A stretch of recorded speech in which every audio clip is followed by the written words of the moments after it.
Can the Solar Boat Museum really resurrect the dead? Ancient Egyptians longed for eternal life, especially the pharaohs, which is why they built many pyramids. It is said that pyramids are passages to heaven, where pharaohs can enter the afterlife, undergo judgment by the gods, and then become celestial deities. However, nowadays, the magical function of pyramids has disappeared, replaced instead by Egypt's Solar Boat Museum. But why is that?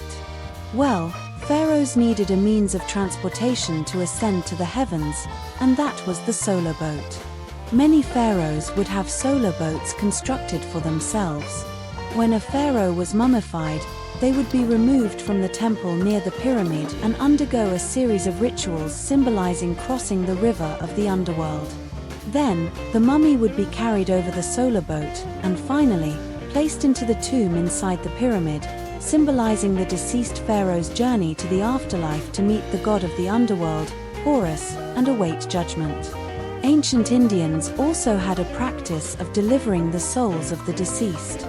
They would pile up large quantities of paper-made horses, carriages, jewelry, furniture, etc., beneath the solar boat and burn them all with fire.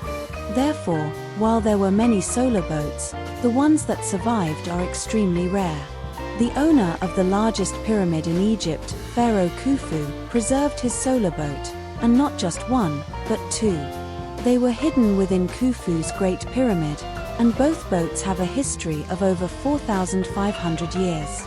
In May 1954, archaeologists discovered a solar boat in a pit on the southern side of Khufu's pyramid. The pit was 31 meters long, 2.6 meters wide, and 3.5 meters deep, tightly sealed, weatherproof.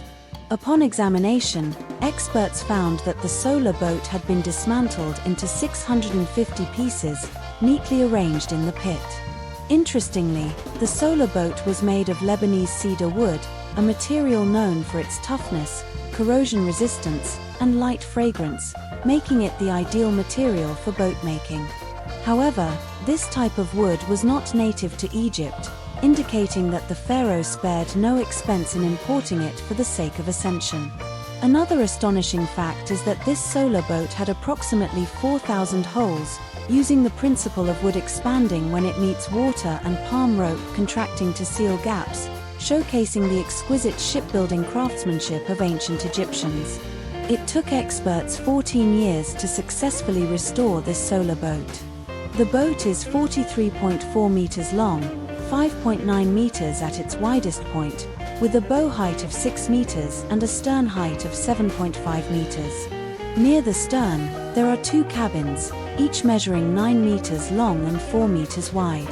The front cabin houses the mummy, while the rear one serves as the captain's quarters.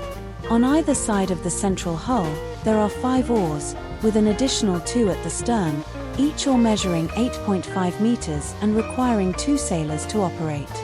The solar boat discovered in Khufu's pyramid is the largest solar boat in Egypt. To properly house it, the Egyptians built the Solar Boat Museum. The museum has 3 floors. The bottom floor preserves the original pit where the solar boat was discovered. The middle floor displays images, data, and fragments of sailcloth and palm rope found on the boat. The top floor houses Khufu's solar boat. The museum is designed to resemble a stone barge, emphasizing its close connection to the boat. It seems that nowadays, if a pharaoh wants to seek the sun god Ra, they can only go to the Solar Boat Museum to seek the path to ascension.